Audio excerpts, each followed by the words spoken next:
Welcome to Jesus Leads Bible Journey. In this series, we will explore the powerful journey of Israel's transition from the wilderness into the Promised Land, as told through the book of Joshua. The book of Joshua marks a monumental moment in the history of Israel.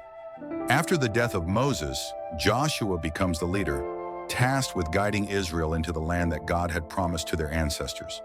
This book highlights themes of faith, obedience, and God's promises fulfilled. As we delve into Joshua chapter 1, we witness the divine commissioning of Joshua, who is entrusted with the monumental task of leading Israel into the Promised Land. In this chapter, God speaks directly to Joshua, giving him the encouragement and instructions he needs to lead God's people through the challenges ahead. Chapter 1. God's commission to Joshua. After the death of Moses, the servant of the Lord said to Joshua, son of Nun, Moses' aide, Moses, my servant, is dead. Now then, you and all these people get ready to cross the Jordan River into the land I am about to give to them, to the Israelites. I will give you every place where you set your foot, as I promised Moses. Your territory will extend from the desert to Lebanon, and from the great river, the Euphrates, all the Hittite country, to the Mediterranean Sea in the west. No one will be able to stand against you all the days of your life. As I was with Moses, so I will be with you. I will never leave you nor forsake you. Be strong and courageous, because you will lead these people to inherit the land I swore to their ancestors to give them. Be strong and very courageous. Be careful to obey all the law my servant Moses gave you. Do not turn from it to the right or to the left, that you may be successful wherever you go. Keep this book of the law always on your lips. Meditate on it day and night, so that you may be careful to do everything written in it. Then you will be prosperous and successful. Have I not commanded you? Be strong and courageous. Do not be afraid, do not be discouraged, for the Lord your God will be with you wherever you go. Joshua ordered the officers of the people, go through the camp and tell the people, get your provisions ready. 3 days from now you will cross the Jordan here, to go in and take possession of the land the Lord your God is giving you for your own. But to the Reubenites, the Gadites, and the half-tribe of Manasseh, Joshua said, remember the command that Moses the servant of the Lord gave you after he said, the Lord your God will give you rest by giving you this land. Your wives, your children, and your livestock may stay in the land that Moses gave you east of the Jordan, but all your fighting men, fully armed, must cross over ahead of your fellow Israelites. You are to help them until the Lord gives them rest, as he has done for you, and until they too have taken possession of the land the Lord your God is giving them. After that, you may go back and occupy your own land, which Moses, the servant of the Lord, gave you east of the Jordan, toward the sunrise.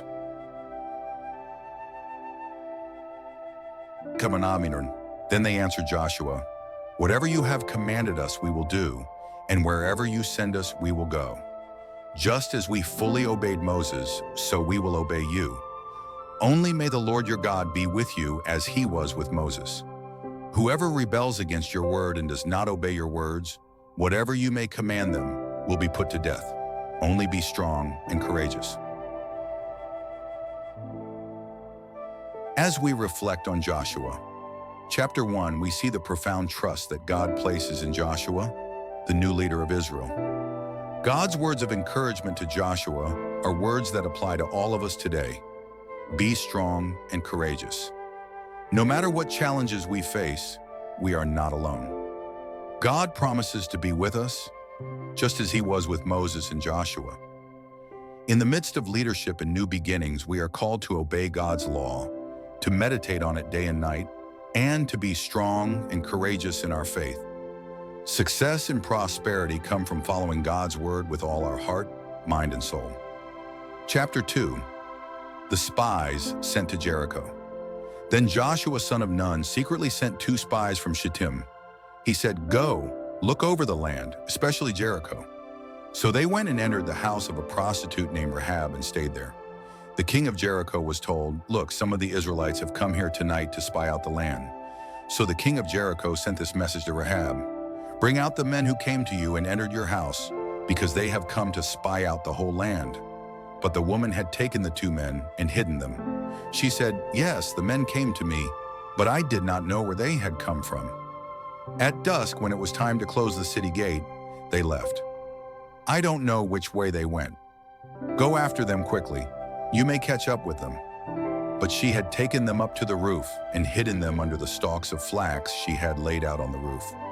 So the men set out in pursuit of the spies on the road that leads to the fords of the Jordan. And as soon as the pursuers had gone out, the gate was shut. Before the spies lay down for the night, Rahab went up on the roof and said to them, "I know that the Lord has given you this land, and that a great fear of you has fallen on us, so that all who live in this country are melting in fear because of you. We have heard how the Lord dried up the water of the Red Sea for you when you came out of Egypt, and what you did to Sihon and Og, the 2 kings of the Amorites east of the Jordan, whom you completely destroyed. When we heard of it, our hearts melted in fear, and everyone's courage failed because of you. For the Lord your God is God in heaven above and on the earth below. Now then, please swear to me by the Lord that you will show kindness to my family, because I have shown kindness to you. Give me a sure sign that you will spare the lives of my father and mother, my brothers and sisters, and all who belong to them, and that you will save us from death." "Our lives for your lives," the men assured her. "If you don't tell what we are doing, we will treat you kindly and faithfully when the Lord gives us the land." So she let them down by a rope through the window, for the house she lived in was part of the city wall. She said to them, "Go to the hills so the pursuers will not find you. Hide yourselves there 3 days until they return, and then go on your way." The men said to her, "This oath you made us swear will not be binding on us unless, when we enter the land, you have tied this scarlet cord in the window through which you let us down, and unless you have brought your father and mother, your brothers, and all your family into your house. If anyone goes outside your house into the street, their blood will be on their own heads. We will not be responsible. As for anyone who is in the house with you, their blood will be on our head if a hand is laid on them. But if you tell what we are doing, we will be released from the oath you made us swear." "Agreed," she replied. "Let it be as you say." So she sent them away, and they departed, and she tied the scarlet cord in the window. When they left, they went into the hills and stayed there 3 days until the pursuers had searched all along the road and returned without finding them. Then the 2 men started back. They went down out of the hills, forded the river, and came to Joshua son of Nun, and told him everything that had happened to them. They said to Joshua, "The Lord has surely given the whole land into our hands. All the people are melting in fear because of us." Rahab's faith in God led her to protect the spies, showing that God's grace is available to all who believe. Despite her past, she acted in faith, and her actions were crucial to Israel's victory. Her story reminds us that obedience and faith in God's promises can transform our lives. Chapter 3. Crossing the Jordan River. Early in the morning, Joshua and all the Israelites set out from Shittim and went to the Jordan River, where they camped before crossing. After 3 days, the officers went throughout the camp, giving orders to the people. "When you see the Ark of the Covenant of the Lord your God and the Levitical priests carrying it, you are to move out from your positions and follow it. Then you will know which way to go, since you have never been this way before. But keep a distance of about 2,000 cubits between you and the Ark. Do not go near it."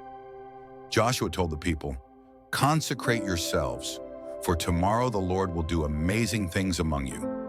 He also told the priests to take up the Ark of the Covenant and lead the people across the river. The Lord spoke to Joshua, "Today I will begin to exalt you in the eyes of all Israel, so they may know that I am with you as I was with Moses. Tell the priests who carry the Ark of the Covenant, when you reach the edge of the Jordan's waters, go and stand in the river." So Joshua said to the Israelites, "Come here and listen to the words of the Lord your God. This is how you will know that the living God is among you, and that he will certainly drive out before you the Canaanites, Hittites, Hivites, Perizzites, Girgashites, Amorites, and Jebusites. See, the Ark of the Covenant of the Lord of all the earth will go into the Jordan ahead of you. Now then, choose 12 men from the tribes of Israel, 1 from each tribe. And as soon as the priests who carry the Ark of the Lord the Lord of all the earth, set foot in the Jordan, its waters flowing downstream will be cut off and stand up in a heap. So when the people broke camp to cross the Jordan, the priests carrying the Ark of the Covenant went ahead of them. Now the Jordan is at flood stage all during harvest. Yet as soon as the priests who carried the ark reached the Jordan and their feet touched the water's edge, the water from upstream stopped flowing. It piled up in a heap a great distance away at a town called Adam in the vicinity of Zarethan, while the water flowing down to the Sea of the Arabah, the Salt Sea, was completely cut off. So the people crossed over opposite Jericho. The priests who carried the Ark of the Covenant of the Lord stopped in the middle of the Jordan and stood on dry ground, while all Israel passed by until the whole nation had completed the crossing on dry ground. God shows his power by parting the Jordan River, allowing the Israelites to cross on dry ground. This event teaches us the importance of obedience and faith in God's leading. Just as he made a way for Israel, he will make a way for us, even in challenging times. Chapter 4. Memorial Stones at the Jordan River. When the whole nation had finished crossing the Jordan, the Lord said to Joshua, "Choose 12 men from among the people, one from each tribe, and tell them to take up 12 stones from the middle of the Jordan, from right where the priests are standing, and carry them over with you and put them down at the place where you stay tonight." So Joshua called together the 12 men he had appointed from the Israelites, one from each tribe, and said to them, "Go over before the ark of the Lord your God into the middle of the Jordan. Each of you is to take up a stone on his shoulder, according to the number of the tribes of the Israelites, to serve as a sign among you. In the future, when your children ask you, 'What do these stones mean?' tell them that the flow of the Jordan was cut off before the Ark of the Covenant of the Lord. When it crossed the Jordan, the waters of the Jordan were cut off. These stones are to be a memorial to the people of Israel forever." So the Israelites did as Joshua commanded them. They took 12 stones from the middle of the Jordan, according to the number of the tribes of the Israelites, as the Lord had told Joshua, and they carried them over with them to their camp, where they put them down. Joshua set up the 12 stones that had been in the middle of the Jordan, at the spot where the priests who carried the Ark of the Covenant had stood, and they are there to this day. Now the priests who carried the Ark of the Covenant of the Lord stopped in the middle of the Jordan and stood on dry ground, while all Israel passed by until the whole nation had completed the crossing on dry ground. In Joshua chapter 4, God instructs the Israelites to set up 12 stones as a memorial, reminding them of his faithfulness and the miracle of parting the Jordan River. The stones serve as a sign for future generations to remember God's power and provision. This chapter teaches us the importance of remembering God's miracles in our own lives and passing on these stories of faith to the next generation. Just as the Israelites were called to remember, we too are called to honor God's faithfulness and share his wonders with others. Chapter 5. The Israelites circumcise and celebrate the Passover. Now when all the Amorite kings west of the Jordan and all the Canaanite kings along the coast heard how the Lord had dried up the Jordan before the Israelites until we had crossed over, their hearts melted in fear, and they no longer had the courage to face the Israelites. At that time the Lord said to Joshua, "Make flint knives and circumcise the Israelites again." So Joshua made flint knives and circumcised the Israelites at Gibeath-Haaraloth. Now this is why he did so. All those who came out of Egypt, all the men of military age, had died in the wilderness on the way after leaving Egypt. All the people that came out had been circumcised, but all the people born in the wilderness during the journey from Egypt had not. The Israelites had moved about in the wilderness for 40 years until all the men who were of military age when they left Egypt had died, since they had not obeyed the Lord, for the Lord had sworn to them that they would not see the land he had solemnly promised their ancestors to give us, a land flowing with milk and honey. So he raised up their sons in their place, and these were the ones Joshua circumcised. They were still uncircumcised because they had not been circumcised on the way. And after the whole nation had been circumcised, they remained where they were in camp until they were healed. Then the Lord said to Joshua, "Today I have rolled away the reproach of Egypt from you." So the place has been called Gilgal to this day. On the evening of the 14th day of the month, while camped at Gilgal on the plains of Jericho, the Israelites celebrated the Passover. The day after the Passover, that very day, they ate some of the produce of the land, unleavened bread and roasted grain. The manna stopped the day after they ate this food from the land. There was no longer any manna for the Israelites, but that year they ate of the produce of Canaan. In Joshua chapter 5, the Israelites renew their covenant with God through circumcision and celebrate the Passover for the first time in the Promised Land. This chapter highlights the importance of obedience to God's commands and the necessity of remembering God's faithfulness. As the Israelites prepare to enter Canaan, they consecrate themselves and honor God's provision. This chapter encourages us to reflect on our own spiritual journey, renewing our commitment to God and remembering His sacrificial love in our lives. Chapter 6, the fall of Jericho. Now Jericho was tightly shut up because of the Israelites. No one went out and no one came in. Then the Lord said to Joshua, "See, I have delivered Jericho into your hands, along with its king and its fighting men. March around the city once with all the armed men. Do this for 6 days. Have 7 priests carry trumpets of ram's horns in front of the ark. On the 7th day, march around the city 7 times, with the priests blowing the trumpets. When you hear them sound a long blast on the trumpets, have the whole army give a loud shout. Then the wall of the city will collapse, and the army will go up, everyone straight in."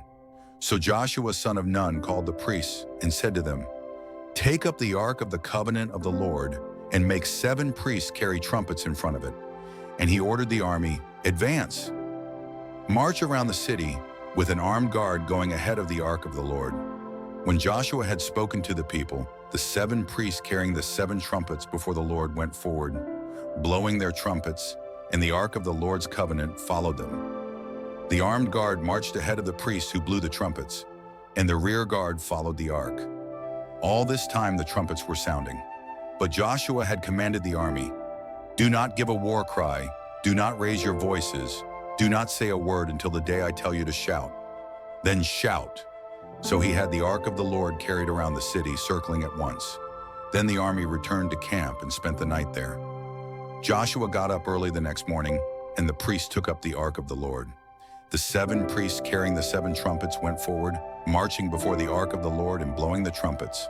The armed men went ahead of them, and the rear guard followed the ark of the Lord, while the trumpets kept sounding. So on the 2nd day they marched around the city once and returned to the camp. They did this for 6 days. On the 7th day, they got up at daybreak and marched around the city 7 times in the same manner, except that on that day they circled the city 7 times. The 7th time around, when the priests sounded the trumpet blast, Joshua commanded the army, "Shout! For the Lord has given you the city. The city and all that is in it are to be devoted to the Lord. Only Rahab the prostitute and all who are with her in her house shall be spared, because she hid the spies we sent. But keep away from the devoted things, so that you will not bring about your own destruction by taking any of them. Otherwise you will make the camp of Israel liable to destruction and bring trouble on it. All the silver and gold and the articles of bronze and iron are sacred to the Lord and must go into his treasury." When the trumpet sounded, the army shouted, and at the sound of the trumpet, when the men gave a loud shout, the wall collapsed. So everyone charged straight in, and they took the city. They devoted the city to the Lord and destroyed with the sword every living thing in it, men and women, young and old, cattle, sheep, and donkeys. Joshua said to the 2 men who had spied out the land, "Go into the prostitute's house and bring her out, and all who belong to her, in accordance with your oath to her." So the young men who had done the spying went in and brought out Rahab, her father and mother, her brothers and sisters, and all who belonged to her. They brought out her entire family and put them in a place outside the camp of Israel. Then they burned the whole city and everything in it. But they put the silver and gold and the articles of bronze and iron into the treasury of the Lord's house. But Joshua spared Rahab the prostitute with her family and all who belonged to her, because she hid the men Joshua had sent as spies to Jericho, and she lives among the Israelites to this day. At that time Joshua pronounced this solemn oath, Cursed before the Lord is the one who undertakes to rebuild the city Jericho. At the cost of his firstborn son will he lay its foundations. At the cost of his youngest will he set up its gates. So the Lord was with Joshua, and his fame spread throughout the land. In Joshua chapter 6, we witness the miraculous fall of Jericho. God's strategy for Israel was unconventional, yet it led to victory. The Israelites followed his instructions, marching around the city in silence for 6 days and shouting on the seventh day. This act of obedience led to the collapse of the city's walls, proving that God's plans are far beyond our understanding, but always victorious. This chapter encourages us to trust in God's timing and methods, even when they seem unusual. Obedience to his commands, no matter how difficult or strange they may seem, leads to his victory and fulfillment of his promises in our lives. Chapter 7, the sin of Achan and the defeat at Ai. But the Israelites were unfaithful in regard to the devoted things. Achan, son of Carmi, the son of Zabdi, the son of Zerah, of the tribe of Judah, took some of them. So the Lord's anger burned against Israel. Now Joshua sent men from Jericho to Ai, which is near Beth-aven to the east of Bethel, and told them, "Go up and spy out the region." So the men went up and spied out Ai. When they returned to Joshua, they said, "Not all the army will have to go up against Ai.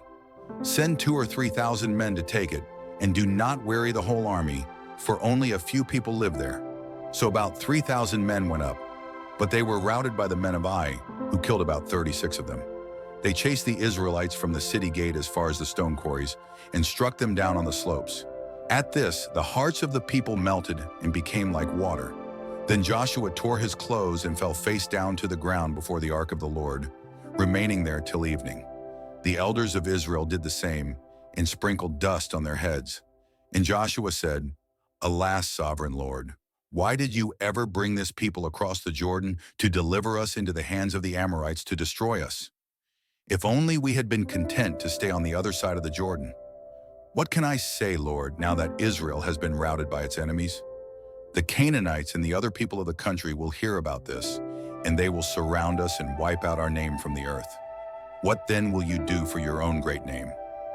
The Lord said to Joshua, "Stand up. What are you doing down on your face? Israel has sinned. They have violated my covenant, which I commanded them to keep. They have taken some of the devoted things.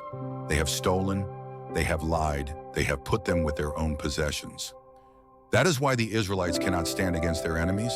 They turn their backs and run because they have been made liable to destruction. I will not be with you anymore unless you destroy whatever among you is devoted to destruction. Go, consecrate the people. Tell them, consecrate yourselves in preparation for tomorrow. For this is what the Lord, the God of Israel, says. There are devoted things among you, Israel. You cannot stand against your enemies until you remove them. In the morning, present yourselves tribe by tribe. The tribe the Lord chooses shall come forward clan by clan. The clan the Lord chooses shall come forward family by family, and the family the Lord chooses shall come forward man by man. Whoever is caught with the devoted things shall be destroyed by fire, along with all that belongs to him. He has violated the covenant of the Lord and has done an outrageous thing in Israel." Early the next morning, Joshua had Israel come forward by tribes, and Judah was chosen. The clans of Judah came forward, and the Zerahites were chosen.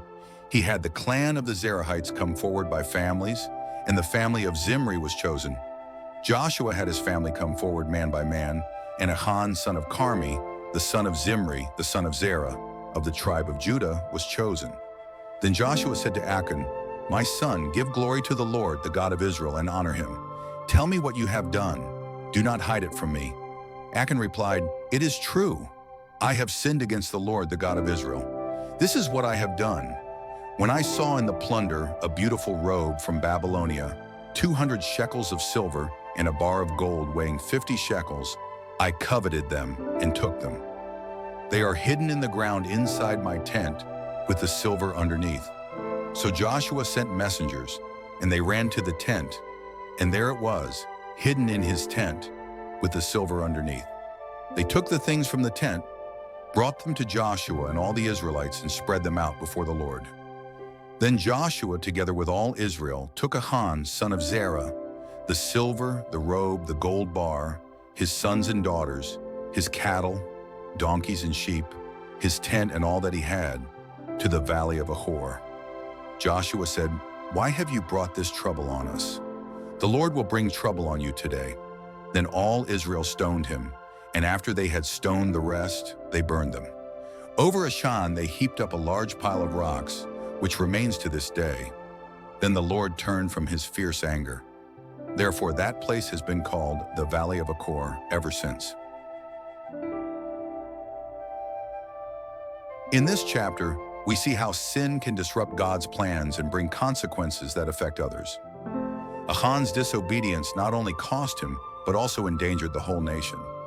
Yet when sin was dealt with, God's favor returned, and Israel could continue their journey. This teaches us the importance of personal integrity and how our actions, even if hidden, affect the community.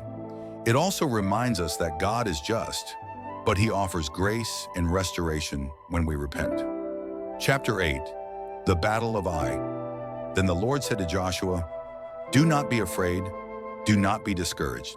Take the whole army with you and go up and attack Ai. For I have delivered into your hands the king of Ai, his people, his city, and his land. You shall do to Ai and its king as you did to Jericho and its king, except that you may carry off their plunder and livestock for yourselves. Set an ambush behind the city."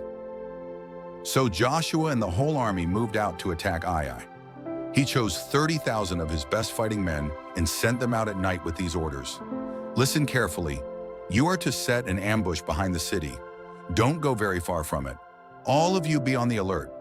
I and all those with me will advance on the city, and when the men come out against us, as they did before, we will flee from them. They will pursue us until we have lured them away from the city, for they will say, 'They are running away from us as they did before.' So when we flee from them, you are to rise up from the ambush and take the city. The Lord your God will give it into your hand. When you have taken the city, set it on fire. Do what the Lord has commanded. See to it, you have my orders." Then Joshua sent them off, and they went to the place of ambush and lay in wait between Bethel and Ai, to the west of Ai. But Joshua spent that night with the army. Early the next morning Joshua mustered his army, and he and the leaders of Israel advanced to Ai. The entire force was with him, and they arrived at the city and took up positions north of Ai, with the valley between them and the city. Joshua had taken about 5,000 men and set them in ambush between Bethel and Ai, to the west of the city. The soldiers took their positions. Joshua spent the night in the valley. When the king of Ai saw this, he and all the men of the city hurried to go out early to meet Israel in battle at a certain place overlooking the Arabah.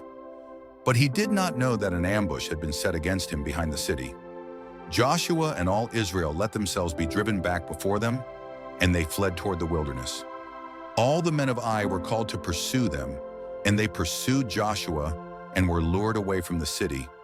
Not a man remained in Ai or Bethel who did not go after Israel. They left the city open and went in pursuit of Israel. Then the Lord said to Joshua, "Hold out toward Ai the javelin that is in your hand, for into your hand I will deliver the city." So Joshua held out toward the city the javelin that was in his hand. As soon as he did this, the men in the ambush rose quickly from their position and rushed forward. They entered the city and captured it and immediately set it on fire. The men of Ai looked back and saw the smoke of the city rising into the sky, but they had no chance to escape in any direction. The Israelites who had fled toward the wilderness turned back against their pursuers. And when Joshua and all Israel saw that the ambush had taken the city and that smoke was going up from it, they turned around and struck down the men of Ai. The others came out of the city to meet them, and they were caught in the middle, with Israelites on both sides. Israel cut them down, leaving them neither survivors nor fugitives. But they took the king of Ai alive and brought him to Joshua.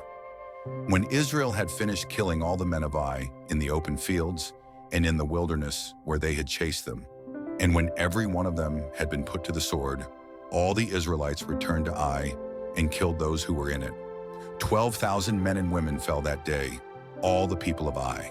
For Joshua did not draw back the hand that held out the javelin until he had destroyed all who lived in Ai.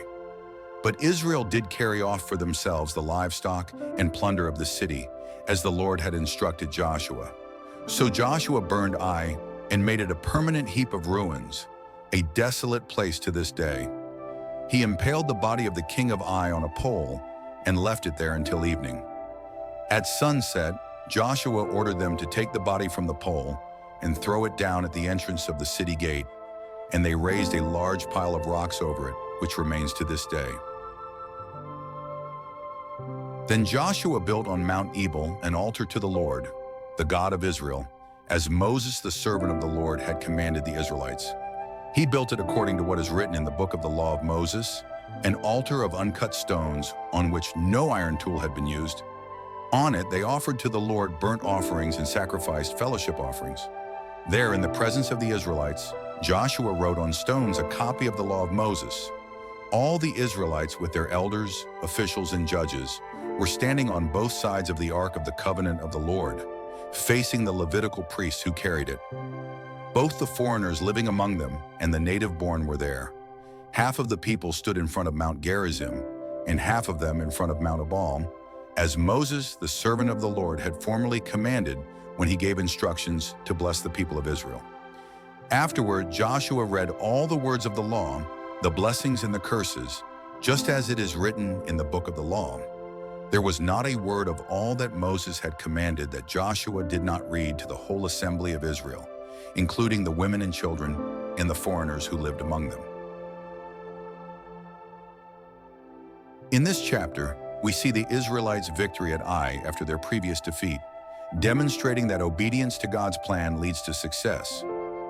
God's instructions were clear, and Israel followed them to the letter, resulting in the fall of Ai. The chapter also highlights Israel's commitment to renewing the covenant with God, emphasizing the importance of honoring God's word and remembering his promises. This chapter encourages us to trust God's instructions, even when the way seems uncertain. When we are faithful and obedient, we can experience victory and restoration in our lives. Chapter 9, the Gibeonite Deception. Now when all the kings west of the Jordan heard about these things, the kings in the hill country, in the western foothills, and along the entire coast of the Mediterranean Sea, as far as Lebanon, the Hittites, Amorites, Canaanites, Perizzites, Hivites, and Jebusites, they came together to wage war against Joshua and Israel. However, when the people of Gibeon heard what Joshua had done to Jericho and Ai, they resorted to deception. They sent ambassadors to Joshua, dressed in worn-out sacks and old wineskins, patched up and cracked. They had worn-out sandals on their feet and carried old, dry, and moldy bread. They went to Joshua at the camp at Gilgal and said to him and the Israelites, "We have come from a distant country. Make a treaty with us." The Israelites said to the Hivites, "But perhaps you live near us. How then can we make a treaty with you?" "We are your servants," they said to Joshua. But Joshua asked, "Who are you and where do you come from?" They answered, "Your servants have come from a very distant country because of the fame of the Lord your God. For we have heard reports of him, all that he did in Egypt, and all that he did to the two kings of the Amorites east of the Jordan, Sihon, king of Heshbon, and Og, king of Bashan, who reigned in Ashtaroth. And our elders and all those living in our country said to us, 'Take provisions for your journey. Go and meet them and say to them, "We are your servants. Make a treaty with us." The bread of ours was warm when we packed it at home, and see how dry and moldy it is. And these wineskins that we filled were new, but see how cracked they are. They didn't tell Joshua the truth. They were, in fact, from a neighboring country. But because the men of Israel did not inquire of the Lord, they accepted the Gibeonites' story and made a treaty with them. 3 days after they made the treaty, the Israelites heard that the Gibeonites were their neighbors living near them. So the Israelites set out and arrived at their cities on the third day. The cities of the Gibeonites were Gibeon, Kephirah, Beeroth, and Kiriath Jearim.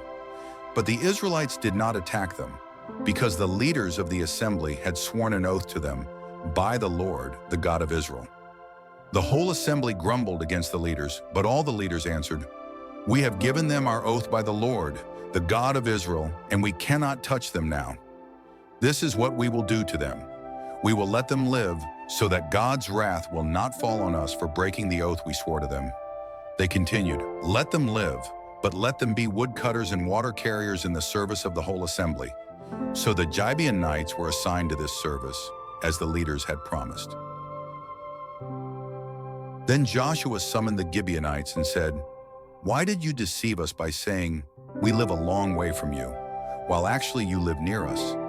You are now under a curse. You will never be released from service as woodcutters and water carriers for the house of my God." They answered Joshua, "Your servants were clearly told how the Lord your God had commanded his servant Moses to give you the whole land and to wipe out all its inhabitants from before you. So we feared for our lives because of you, and that is why we did this. We are now in your hands. Do to us whatever seems good and right to you." So Joshua saved them from the Israelites, and they did not kill them. That day he made them woodcutters and water carriers for the assembly, to provide for the needs of the altar of the Lord at the place the Lord would choose. And that is what they are to this day. In Joshua chapter 9, the Israelites fall into deception because they failed to seek God's guidance. The Gibeonites, using cunning and false appearances, made a treaty with Israel. This chapter reminds us of the importance of seeking God's guidance in all our decisions. Even well-intentioned choices can lead to unintended consequences when we fail to inquire of the Lord. This chapter also highlights God's grace. Although Israel was deceived, the covenant they made was honored, and the Gibeonites were given a place in Israel's service. It shows that God works even through our mistakes and remains faithful to his promises.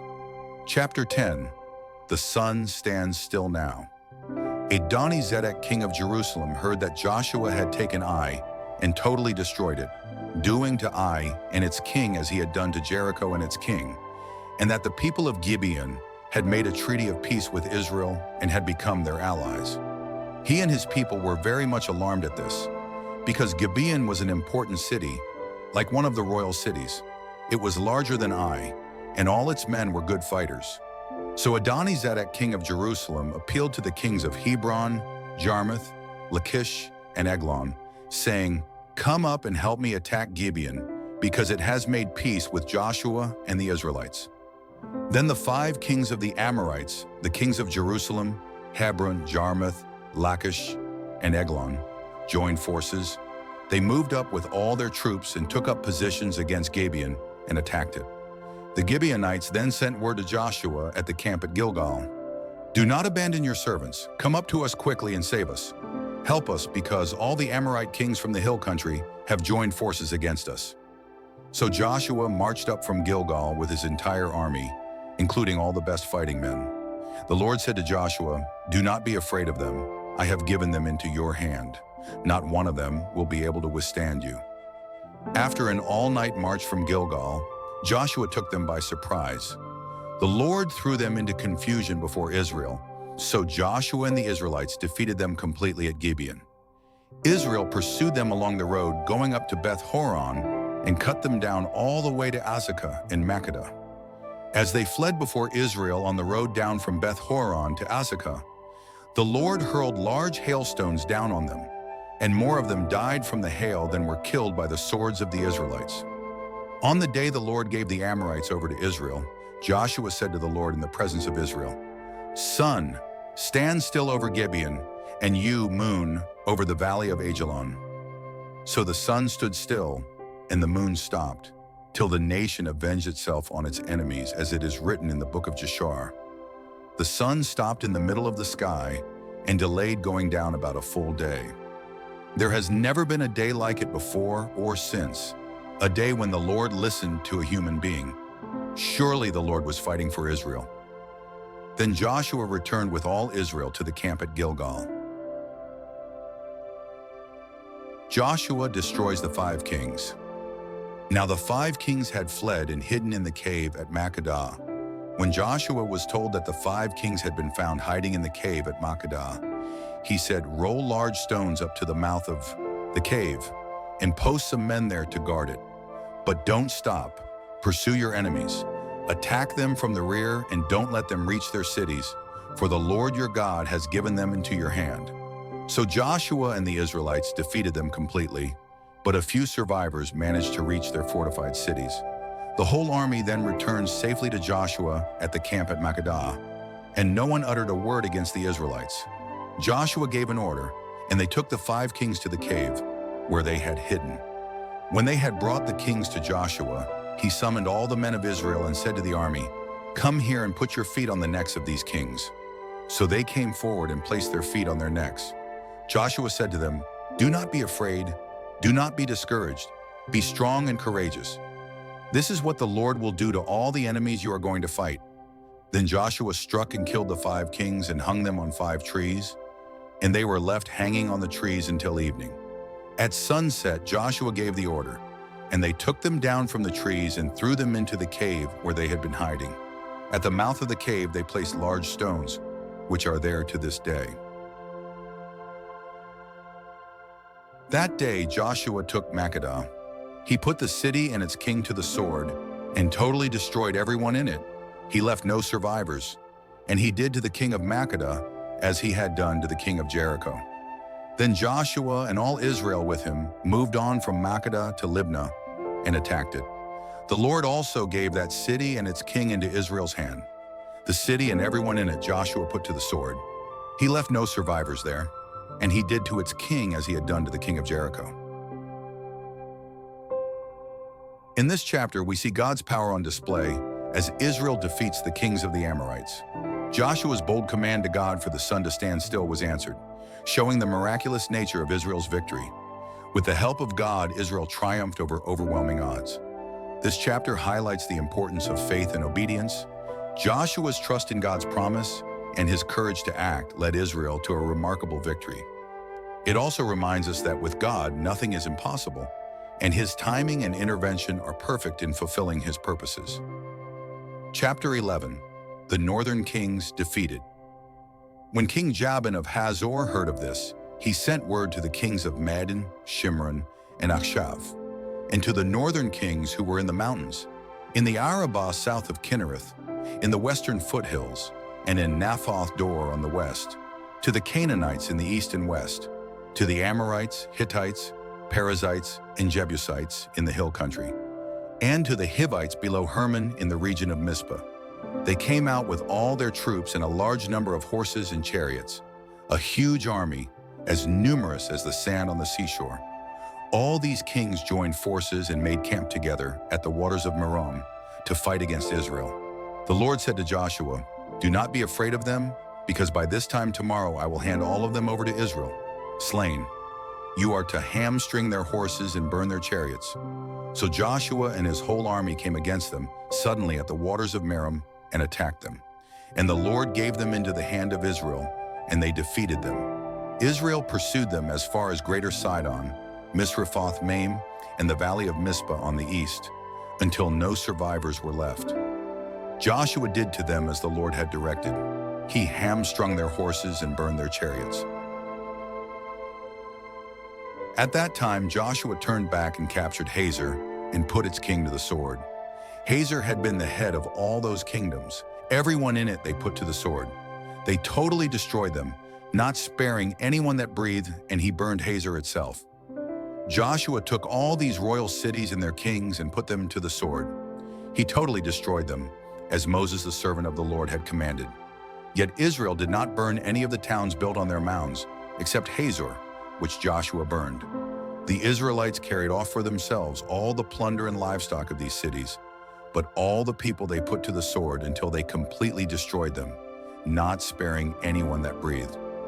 As the Lord commanded his servant Moses, so Moses commanded Joshua, and Joshua did it. He left nothing undone of all that the Lord commanded Moses.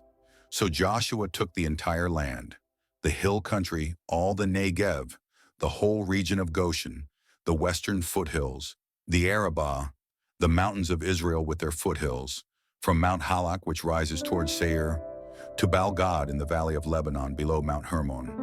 He captured all their kings and put them to death. Joshua waged war against all these kings for a long time. Except for the Hivites living in Gibeon, not one city made a peace treaty with the Israelites, who took them all in battle. For it was the Lord himself who hardened their hearts to wage war against Israel, so that he might destroy them totally, exterminating them without mercy, as the Lord had commanded Moses. At that time, Joshua went and defeated the Anakites from the hill country, from Hebron, Debir, and Anab, from all the hill country of Judah, and from all the hill country of Israel.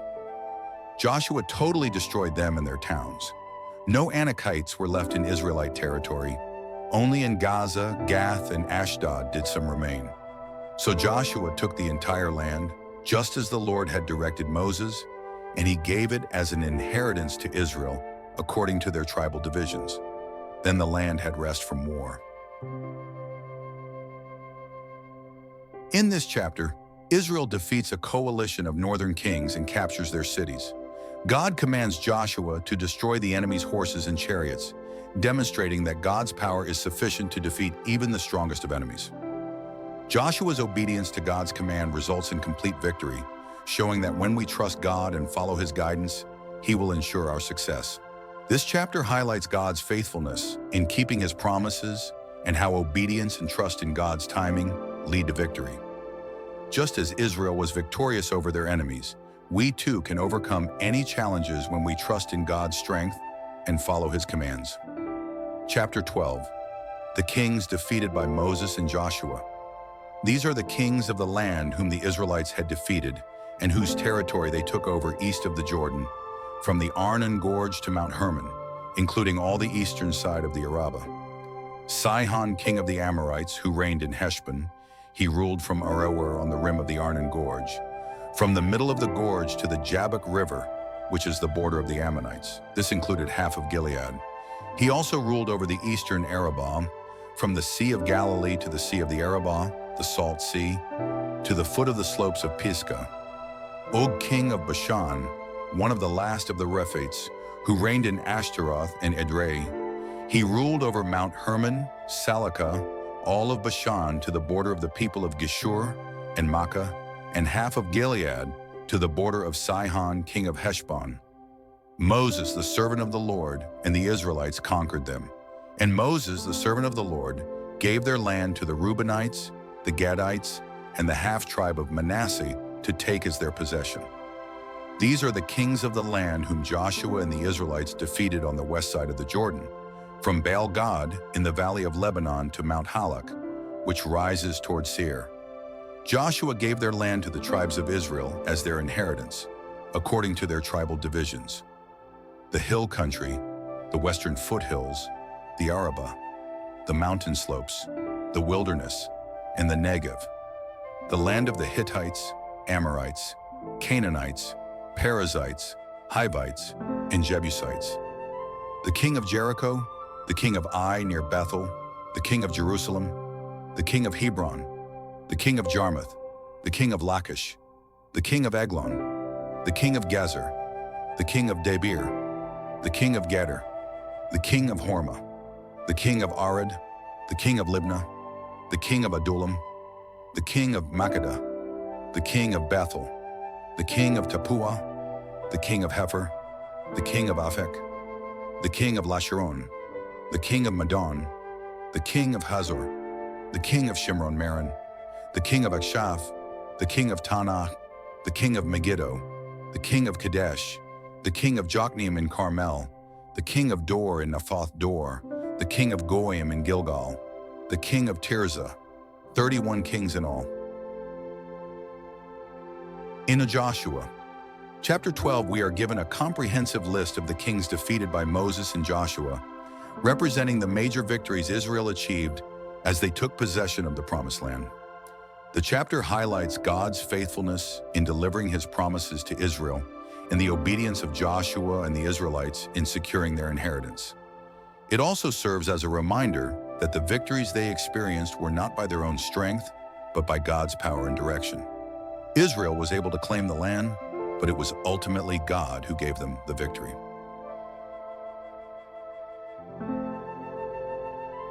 In this chapter, we reflect on the victories Israel achieved, marking the faithfulness of God's promises to His people. As Israel moved closer to fully taking possession of the land, this list of defeated kings represents the enemies that were conquered, but also the covenant God made with His people. He would fight for them just as He had done before. As we close this chapter, let's remember that victory comes through God's faithfulness. Our obedience to God's commands and our trust in His power will bring the victories we need in our own lives. This chapter serves as an encouragement to stand firm in faith, knowing that God is with us through every battle, every challenge. Thank you for joining us on this journey through the book of Joshua. Stay tuned for more insights and reflections as we continue to explore how God's promises are fulfilled in Israel's conquest of the land. Let us walk in faith, knowing that God's faithfulness never fails.